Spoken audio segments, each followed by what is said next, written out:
सितारों की सरगम में हमारी आज की मेहमान है हिंदी फिल्मों की मशहूर कैरेक्टर आर्टिस्ट रोहिणी हतंगड़ी। नमस्कार दोस्तों। नमस्कार रोहिणी। लख सितारों की सरगम में आपका स्वागत है और आज आपसे पहला सवाल हमारा ये है कि आपके पति एक मशहूर निर्देशक हैं, ऑफ कोर्स मराठी थिएटर के। तो उनके साथ रहते हुए भी आपके मन में कभी डायरेक्टर बनने की ख्वाहिश नहीं हुई? एक जो होता है ना, वृत्ति होती है। जैसे मैं डायरेक्शन करूंगी, लेकिन डायरेक्टर बनूंगी या नहीं पता नहीं। वो दृष्टि अब एक्सपीरियंस से या अनुभव से कोई एक्टिंग कर सकता है, कोई डायरेक्शन कर सकता है या और कुछ काम कर सकता है। वो अलग चीज़ होती है। एक दृष्टि होना या वृत्ति होना उसकी, वो अलग चीज़ होती है। और उनकी डायरेक्टर की वृत्ति है। एक्टर भी अच्छे हैं वो, लेकिन डायरेक्टर ज़्यादा अच्छे हैं। और मैं भी डायरेक्टर बन सकती हूँ, लेकिन मैं ज़्यादा अच्छे एक्ट्रेस हूँ, डायरेक्टर उतनी नहीं हूँ। हाँ रोहिणी, बिल्कुल ठीक कह रही हैं आप कि किसी भी फील्ड में सक्सेसफुल वही होता है जिसे अपनी लिमिटेशंस का पता हो। अच्छा ये बताइए कि एक पति के नाते से वो आपको कैसे लगते हैं? पति के नाते भी जैसे आम पति होते हैं, लेकिन एक अलग अलग किस्म का हमारा रिलेशन है, क्योंकि हम एक ही क्या कह सकते हैं उसको, एक जैसी दुनिया में हम हैं। यानी मैं कुछ और कर रही हूँ और वो बिजनेसमैन है, ऐसी कोई बात नहीं है।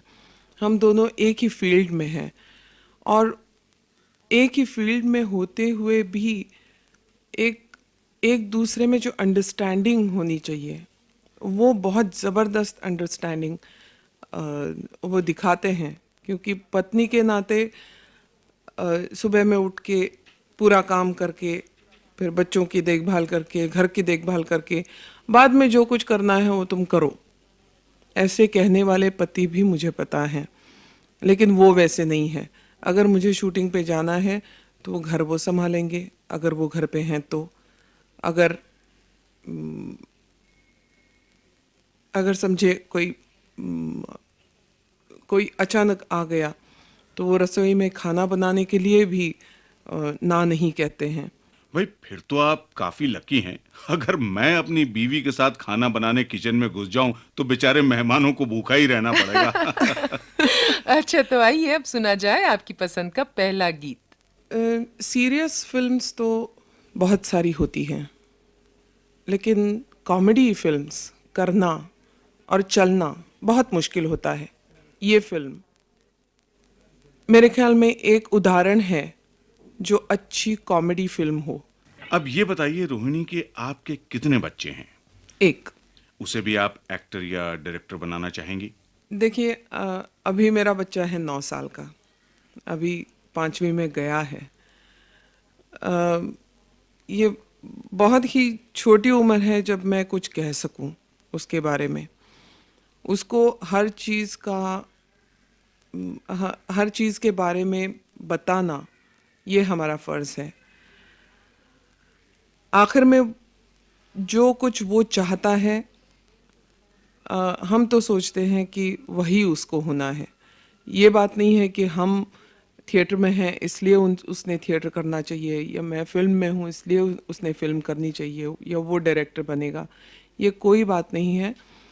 वो जो चाहेगा वो हम करने के लिए तैयार हैं, उसको बनाने के लिए तैयार हैं।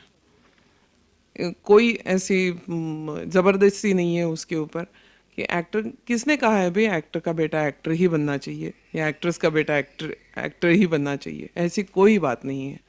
अगर वो इंजीनियर बनना चाहता है, डॉक्टर बनना चाहता है, या एमबीए करके बिजनेस मैनेजमेंट करना चाहता है, it depends on him what he likes.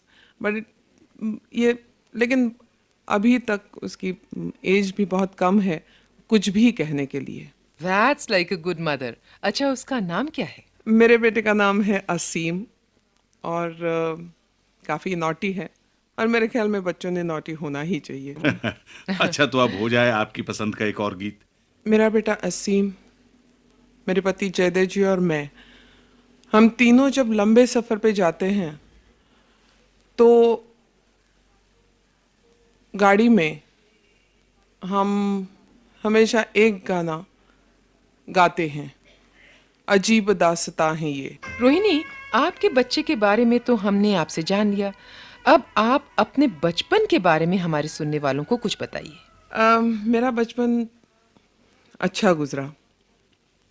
बचपन में मैंने बहुत बहुत कुछ किया।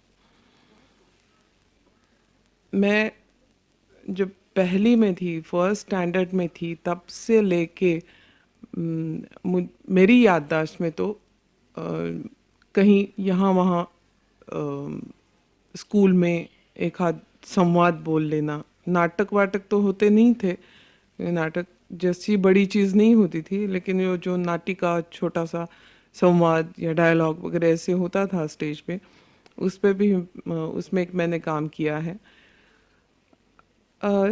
मेरे स्कूल के ज़माने में मैंने डांस भी सीखा है, क्लासिकल इंडियन डांस, कथकली और भरतनाट्यम। और उसके बाद काफ़ी चिल्ड्रंस प्ले में भी काम किया है। मैं स्पोर्ट्स में थी, वॉलीबॉल, थ्रोबॉल, टेबल टेनिस, ये तीनों में मैंने स्कूल को मेरे रिप्रेजेंट किया है। एनसीसी में थी, उसकी G1 एग्ज़ाम भी हुई है मेरी। तो ऐसे बहुत एक्स्ट्रा करिकुलर एक्टिविटीज़ तो मेरी बचपन में बहुत हुई है। लेकिन मेरे पेरेंट्स का एक ही शर्त थी मेरे पेरेंट्स की कि अगर मैंने नंबर्स मुझे कम मिले या मैं कहीं पे क्लास में नीचे गई, तो फिर मेरा सब ये एक्टिविटीज़ बंद हो जाएगी। ये एक धमकी जैसी मुझे मेरे सर पे हमेशा थी। लेकिन खैर ब्रिलियंट थी शायद, इसीलिए मैं बच पाई उसमें से। कभी फेल नहीं हुई, कभी नंबर नहीं छोड़ा क्लास में मेरा, और ये सब करती रही। मतलब काफी उत्साह और उमंग भरा था आपका बचपन। लेकिन ये बताइए कि आपको थिएटर करने देने के लिए क्या आपके पेरेंट्स तैयार हो गए थे?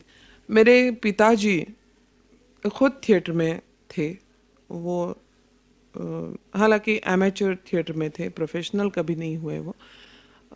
लेकिन सीरियस थिएटर उन्होंने बहुत किया है, एक्टिंग की है, डायरेक्शन भी की है। और उन्हीं से पहले जो थिएटर के या एक्टिंग के पहले लेसन्स आप जिसे कहेंगे, वो मैंने उन्हीं से ले लिए।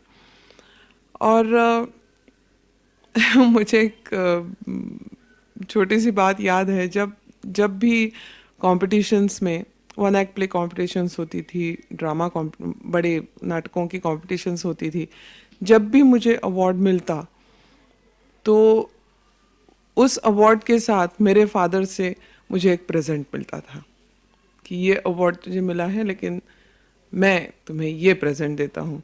तो जैसे ही अवार्ड मिलता था वैसे ही मैं सोचना शुरू कर देती, अब मैं मेरे पिताजी से क्या मांगू।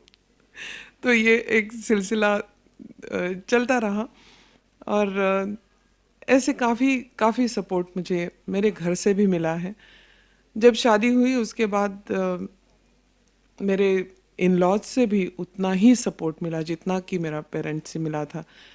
क्योंकि ये एक होता है कि बहू है, बड़ी बहू है, तो उसने घर का सब कुछ देखना चाहिए और बाहर काम नहीं करना चाहिए। ऐसी कोई बात नहीं थी। जब मैं नाटक करके रात को देर से आती थी, मेरी सास जी सुबह में मुझे कभी जगाती नहीं थी। जब मैं जाग जाऊं तब मैं जाग जाऊं, और तब तक आधा काम वो निपटा लेती थी घर का। फिर तो ससुराल के मामले भी आप काफी लकी हैं।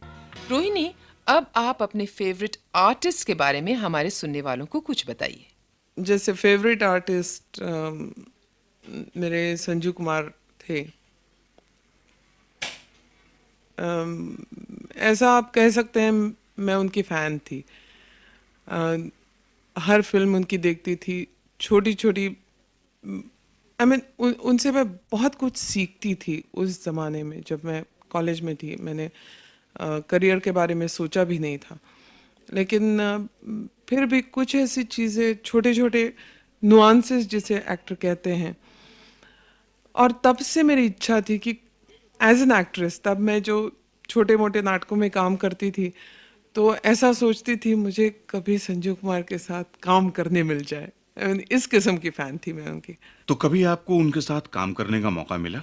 जब मैं इंडस्ट्री में आ गई तो वो मौका मैं ढूंढती रही, लेकिन ऐसे 2-3 मौके आए, लेकिन किसी न किसी तरह से वो टल गए और अल्टीमेटली मैं काम नहीं कर सकी उनके साथ। वो एक ख्वाहिश थी, जो बचपन की ख्वाहिश आप कहते हैं, वो मेरी अधूरी रह गई है। बस दुख तो इसी बात का है। उनकी किस फिल्म का गीत आपको पसंद है? खैर, संजीव कुमार जी के साथ काम करने का मौका तो नहीं मिला, लेकिन उनकी बहुत सारी फिल्में देखी, सराही। उसमें से आंधी मुझे बहुत अच्छी लगती है। रोहिणी, गांधी के स्क्रीन टेस्ट के वक्त आपके और मिस्टर बेन किंग्सले के अलावा 2 और भी तो पेयर्स थे जिनका स्क्रीन टेस्ट लिया गया था। वो लोग कौन थे? एक तो नसीरुद्दीन शाह, उनकी पैर की गई थी। दूसरे थे भक्ति बर्वे, जो मराठी की बहुत अच्छी कलाकारा हैं वो, और अमेरिकन अभिनेता हैं जॉन हर्ट, वो दोनों थे। और मैं और बेन किंग्सले, जिन्होंने बाद में गांधी का रोल किया।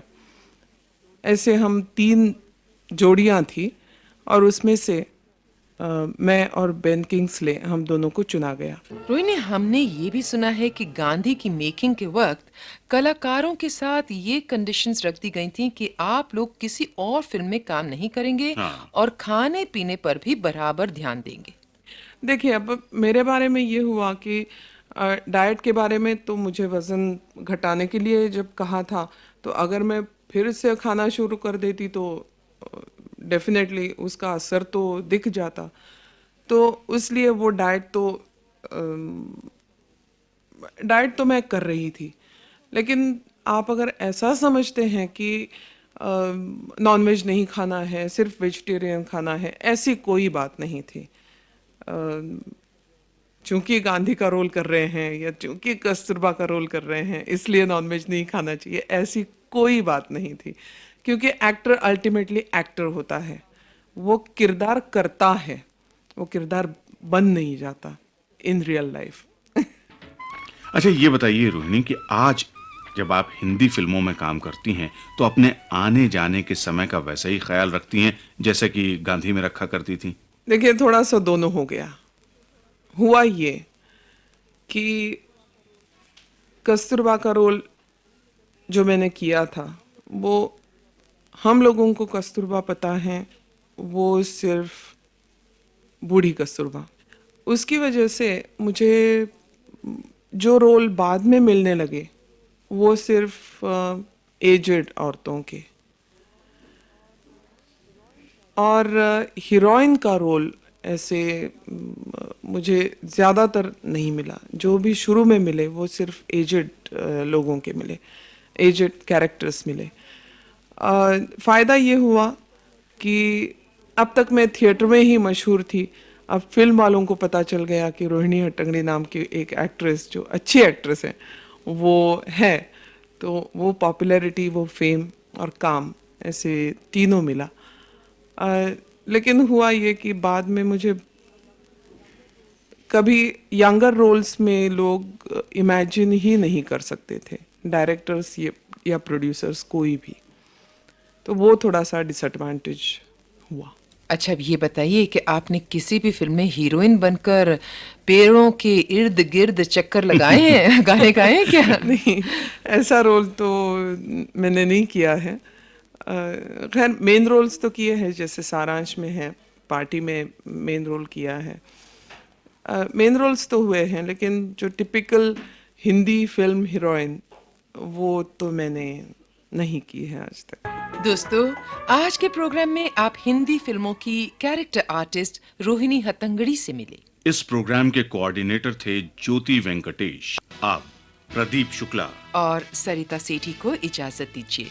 अगले हफ्ते हम फिर पेश करेंगे सितारों की सरगम। सितारों की सरगम।